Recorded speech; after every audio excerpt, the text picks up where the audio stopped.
And welcome to the Denver Sports Betting Show, UFC edition. As always, I got my fight crew, Taylor, Ryan, and this week's special guest, Micah Haas, the Super Jew. And this week's segment is brought to you by Red Rock Spirits. Be sure to get your Red Rock Spirits this week. And if your favorite liquor store doesn't have it, be sure to ask them and tell them to get it. Boys, we have so much UFC going on. Love it. And this week is the BMF belt. We've been talking about this for so long, and it's finally here. But before we do that, we should start at the lower end and finish with the good one, right? Yeah, definitely. I agree. Definitely. So leading up to the BMF belt, we're starting off with Dan Ige versus Patricio Pitbull. Taylor, talk to me. I got Dan Ige in this one. Ige, okay. Ryan? Ige go the distance for sure. Oh, and the distance. Micah? Yeah, Dan Ige by decision. I think it's like plus 100. I think that's easy grab. Yeah, I mean, Patricio Pitbull, he came in, he made his appearance in the UFC, and it was not the worst, but it was pretty decisive, his loss.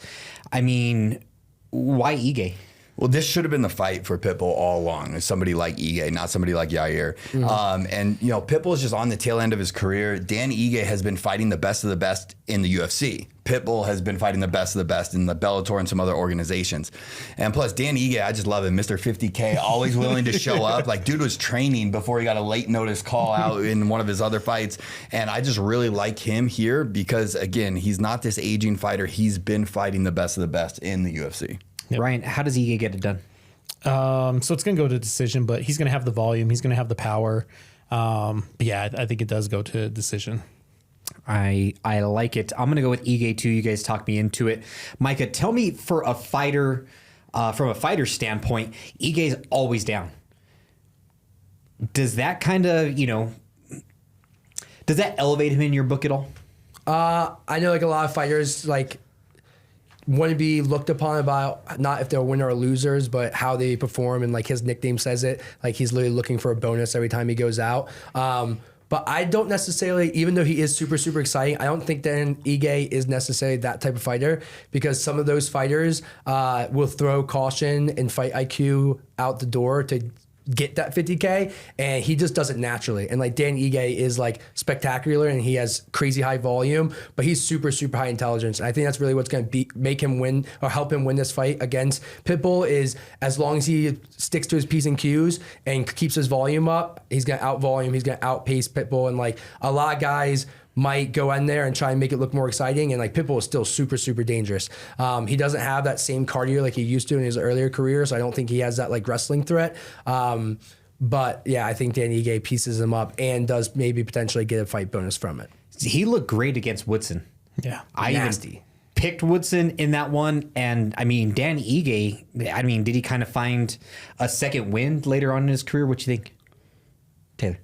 I don't know if he found just a second win. I think he's just that dude. He's always been that dude that's just willing to go in there and scrap and always wants to put on a show. Like, he doesn't care who he fights. He just wants to fight in, a showmanship status and go out there and put on a show. I think he's just always been that dude. Yeah, the man just likes to scrap. I think it was maybe because he was coming off 2 losses. People were looking down on him a little bit. But yeah, that win against Sean Woodson was awesome. Moving right along, we have Kevin Holland versus Daniel Rodriguez, the most tatted guy in the UFC. Taylor, who you got?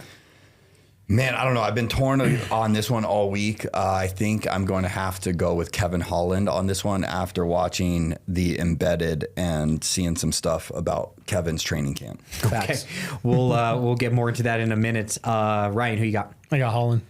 Oh. You talked down on this man a lot. I do, man. He's the example of inconsistency we bring up on the show when you're going with Kevin Holland. Exactly. He is super inconsistent. It's hard to say which one, but I think Kevin. All right, Micah, who you like? Although I think the betting lines are a little bit obscure, and I think they should be a lot closer than they are. And I definitely think Rodriguez has the ability to put on. I do think Kevin Holland, and same reason because what really pulled me over was seeing Kevin Holland coming into the Embedded. And as a fighter, like I really look at fight week as something that really, really is important, and it really can showcase if a fighter is like really in it or not, and his eyes, his physical like look, how like in shape he looks and things like that. So I think because of that, he looks like what his coaches were saying, the best shape he's ever been in. And this is the best year of his life. So I think he might go out there and put on a showcase. Wow. Okay. So Taylor, you said you've seen some stuff online. What you got? Yeah, just exactly like he was saying. Like the coaches, when they were interviewing the coaches, said this is the best year he's been. This is the best camp he's had, and that's what we always talk about with Kevin, right? He's a great fighter if he shows up, right? But we don't know if he's going to show up. And leading into this fight, man, his camp looks on point. He was out there grilling a bunch of like burgers for his whole team, and they're asking him like, "Oh, you must be hungry doing this while you're weight cutting." He's like, "Nah, man, I'm focused. I'm good. I'm gonna make 170 easy." Like he just seems on point with this one. He seems focused. He seems ready to go. And yeah, I'm excited to watch this one. This one's going to be good. Yeah, they're going to throw down. I mean, coming off 2 wins for Holland. Ryan, how come you got Holland? I just feel like he has the advantage everywhere, like just everywhere with this. So I just don't think Rodriguez has a shot here. And Holland's just been on a tear. Like he has these last 2 fights. Like he's proved me wrong. Cause like I'm like, do I bet on him? Do I not? Like who is this guy? And he's shown like he's taking it serious. So Micah, you went with D-Rod. Everyone's against you. No, I didn't go for D-Rod. Oh, I guess I go Holland. Oh, Holland. So do you all go Holland? But I will say this. My bad. I think it's a street fighter versus a prison fighter. I think Rodriguez does have better boxing, like 100%. fundamentally boxing. Like I don't think if it's you check every single box, Holland wins every single one. But again, Holland's like so weird, different angles, timing, and super long for the weight class. And like Rodriguez is going to try box you. He has like a decent lead head kick, but besides that, he doesn't throw like kicks to the body, to the legs. And like if you're not going to the lower half with Kevin Holland, you're going to lose because like his movement's so good that's what you need to do, attack his legs. If you're not attacking his legs, like good luck. Yeah, so I apologize. Don't let me get it wrong. We're all Kevin, going don't come after me. Kevin Holland all the way. I'm with you guys there. When Kevin Holland is on, his fight game looks great. So I haven't seen those videos online, but I'm taking your word for it. So give me Kevin Holland. And you guys know I only make a pick when I know it's going to be right. So Kevin Holland all the way. But moving along, we have Paulo Costa versus Roman Kopylov. Taylor. I got Roman on this one. Okay. Ryan. Got to go Paulo. Okay. Once again, I think the betting line is kind of disgusting and obscure, and it shouldn't be so much in Roman's favor. But Roman. Okay. Out volume. And I don't know who to pick, so I'm abstaining from this one. But Roman Kopylov, I mean, but Paulo Costa, I mean, a few years ago, he was putting it on people. Yeah. To go against him, why Roman? He has more canceled fights than actual fights in the last 3 years, right? He's had 5 canceled fights and 3 actual fights. He's big, he's high power. I think where Costa does have a chance here is if he comes out like he did early in his career and actually tries to grapple and actually tries to take it to the ground. Costa has a great chance here. So like live dog situation or something like that, depending on how the fight's going, I think that's going to be a great move. But on the feet, Roman is just better, hands down, just better. He's gonna pick Costa apart, and he's gonna go in there with exactly the shots that he wants to make, and he's gonna hit him. I don't think Costa can block any of this guy's shots. All right, Ryan, talk to me. I think the fights that Costa has done, like Strickland, he's taken on a Whitaker, like these guys, like he's taken them to decision. So like it's not like he's some slouch. He just cancels tons of fights. But I think this goes decision, and I think since it will be so close and to find the value in it, I go Costa. Okay, so Micah, I mean, is there any path to victory for Costa, or? I 100% think so, and that's why I think the betting lines are way off than what they should be. I think it should be a closer bet. Roman does get hit, and he has been knocked out in the UFC. He does stand like straight, and he throws straight punches, and he doesn't necessarily get off when he's done. He's really good at moving before he strikes, but when he's done his combos, he usually stays in front of him. The biggest issue for Paulo Costa is that Paulo Costa doesn't move a lot, and he absorbs kicks a lot, and Roman kicks like he's got baseball bats attached to his legs. So like that's where I think where a lot of people are saying, okay, Roman's probably going to be just a little higher pace, throw a little bit more strikes, and because that squeeze out decision. But I could 100% see Paulo Costa first round knockout. And if I'm betting on that fight, I'm not going to touch it personally because of the betting line. But if I were to touch it, I would do Paulo Costa by knockout first round. Okay, so you heard it here first. A little bit of value on Paulo Costa, but I mean, that's a bad man. But speaking of bad men, we get the baddest MF belt on the line. Max Holloway versus Dustin Poirier, the one that we have all been waiting for. You know, when they say your favorite fighter's favorite fighter, I mean, I think this is two of them. Yep. Taylor, I know who you're going to pick just because I saw your shirt already, but tell me anyways. Let's go with the three-peat on his retirement fight, Dustin Poirier, all the way. Dustin as a dog is crazy for his last fight in his home state. Like, you got to go Dustin. Micah. It was back and forth based off the embedded, knowing that Dustin's off the alcohol, off the cannabis for 9 weeks and looks amazingly in shape. And he said this is the lightest he's ever been coming into fight week. I think Dustin does a three-peat.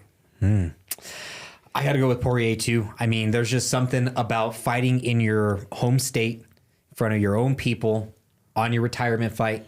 He brings it every single fight, but I think he's going to bring it a little bit more on this one. Give me Dustin Poirier as well. Taylor, how come Poirier? So I just think the whole storyline behind this fight is amazing, right? It's the second trilogy for both of them. Okay. And the first fight was 13 years ago when Dustin took away Max's undefeated record. Yep. And then they fought again and he took away Max's win streak, right? So Max has something to prove here and it's going to be a great fight, but I just don't think he's going to do well against Dustin. Max usually doesn't do well against straight up boxers, people that have good striking. Dustin usually loses to people that grapple and wrestle. Okay. So this is in Dustin's favor here, and I think Dustin's going to come out here. I can't wait to see him try to jump a ghillie, probably one in each of the rounds, and hopefully he gets it. But my absolute pick is Dustin Poirier by TKO. I think he finishes Max Holloway. I think Max coming off of that Ilia to Poirier knockout, I think there's some cobwebs still up there probably, and I think Dustin comes out here and steals the show, being walked out by Lil Wayne. It's going to be happiness, man. I cannot wait to see this fight. And yeah, it's going to be great, man. So yeah, I 100% agree. And the only thing I disagree with, you can't steal the show when it's your show. Yeah. The UFC put this show on for him. He's going to get it done. But Ryan, tell me what your thoughts. Man, it's crazy because Max can play the villain here. And like usually that's not where Max is at, but he would love to do nothing more than to get this win so he doesn't go have a goose egg with this trilogy and on his retirement fight too. But I just don't see it happening. Dustin just too focused. It's just a better matchup for him. And like, I just don't see him going out, but who knows? Maybe Max just drops him and becomes that villain for that night. That'd be crazy. I don't see it happening, but I took a little parlay. I did Dustin money line and then for it not to go the distance. Okay, what does that pay out? That was like 225. 225. So you heard it here. 225. Dustin Poirier to win and the fight to not go to the distance. Somebody's going to sleep. It's just the nature of the BMF belt. Facts. Micah, tell me, for Poirier, I mean, he's going to have his hands full. This is no easy fight. How does Poirier get it done? Well, first and foremost, this fight is like that little kid that's always been like watching his two like favorite people compete, and I don't even want to watch it. Like I could actually see myself just not watching this fight because regardless of results, I'm gonna be so sad and so upset. Either Dustin walks off in retirement with a loss, or Max takes another L, and like I don't want to see that for either guy. So I was almost upset with the UFC making this matchup, even though it legitimately is the perfect fight for both these guys right now in their career. But like you said, Max actually, although he's the most high volume striker ever, he doesn't do well with pure boxers and especially southpaws. And Dustin has like that unique kind of like almost Philly style of his boxing that like he keeps from taking big shots. He's really good at returning off of getting hit. And like, I think because of that, it's going to be the deciding factor. He's going to find counters off getting hit from Max. Max is going to stay there after he lands, thinking that Dustin won't respond with something so immediately, and it's going to get him hurt. And everyone's talking about the cobwebs and like will Max come in and still have the same chin. I don't think that's going to play so much. I think it's been enough time between that fight. I think it's like 4.5 months since he's fought Alex or Ilya. So I think that's enough time for his brain to recover. You're talking about a guy who has fought like 20 something fights in the UFC and hasn't been dropped once prior to that fight. And we all know Ilya is super different. So I do think it goes to decision. Definitely fight of the night. But Dustin, plus 3.5. I think he wins 4 rounds. Am I going to sprinkle a little bit for the Gilly? Like, right? Plus 1,300 on that with Dustin Poirier That's by what your son was submission. saying. That might be the bet. That might be the bet. But do you think that it's been 4.5 months, Max has definitely been knocked down before, Yeah. right? Yeah. He's been knocked down a ton. He got knocked out by Dustin in their last fight like 2 or 3 times. Right. Do you think now this knockout from Ilya like opens up the dam, opens up the floodwaters for him now when it comes to striking and being able to absorb that power? Because, I mean, he is, 30? I mean, he's 33. He's getting up there. So it's different when you're in the fight. And I think the only reason it's so different when you're in the fight is because like there's a weight cut associated with your fight night fight. But we all get hit bad in the room. Like we all do. I've seen some of the best fighters with some of the best chins get hurt bad in the room in fight camp. And 2.5 weeks later, 3.5 weeks later, 2 months later, respond with no issue at all. I don't think it's like because the can got open, now it's going to stay open. I really don't think that is. And like, although Dustin does hit crazy hard, I think he's more of a combo fighter. I think if you try to throw big on Max, that's what gets you into trouble. When you're trying to put him away, that's what can get you into trouble with him. You got to be like a little crisper, a little bit smaller with your shot selections. And I think that's what Dustin knows. I think that's what Dustin's going to play. I think he's going to play kind of towards a scorecard, even though it's going to be a crazy fight. But last time I was on this show, I was 1-4 on the picks. I had Leon Edwards destroying Sean Brady because I absolutely hate Sean Brady and the gym he comes from. So I'm trying to take emotion out of my picks, but I can't with this fight. It's something I love. So I think in the back of my mind, I'm literally sayaying like, I just don't want Max to get knocked out. I don't want to get him knocked out. And like a lot of people are telling me like, bro, he might get knocked out. But the recent bets, and if you do follow me on Instagram, I do a lot of betting. I do a lot of bet picks, and I do have a couple sponsors. Shout out Amazing Bets that we do a lot of bet parlays and bet picks, and we've been 16 for 3 in the last 2 cards. And last fight card, we hit 2 plus 2,000. So I've been doing great on the prelims and the undercards. I try to almost stay away from the main cards because I get too emotionally attached to these high-end, 100%. big-name fighters and things like that. So maybe take what I say into caution, but listen to these guys because they're the better experts. But again, I think it's going to go Dustin Poirier plus 3.5. And I think that's the bet I'm going to make. I do like the value that he's the underdog. I think it's crazy. But if he's the underdog, I see him winning definitively if that's the case. So might as well hit that he's going to win more than 3 rounds on the scorecards. And being where it's at, in his hometown, the commission, that's a small commission. Those are small time judges that don't get to see fight cards like this, and they're gonna take emotion into consideration with who they pick. So like I could see a lot of the Americans getting some extra little points on their card. And I think plus 3.5 was like plus 250, so that doubles the bet if you're betting on Dustin. So Yeah, you might have to shout out. We'll do one more segment, but that so we can follow your picks, because if you're 16-3, I need to start taking some notes.